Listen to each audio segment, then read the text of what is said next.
Një grua toksike dhe manipuluese nuk e dëmton një burr me njëherë. Ajo e bën këtë ngadalë ditë pas dite.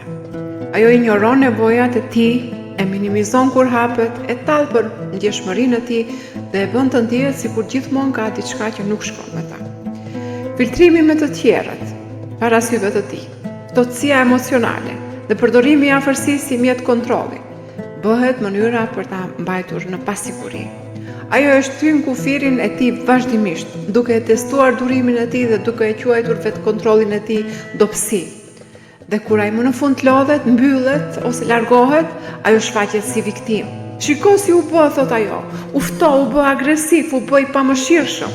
Por burrat e mirë nuk zgjohen një ditë të tillë. Ata shterojnë pasi janë konsumuar emocionalisht.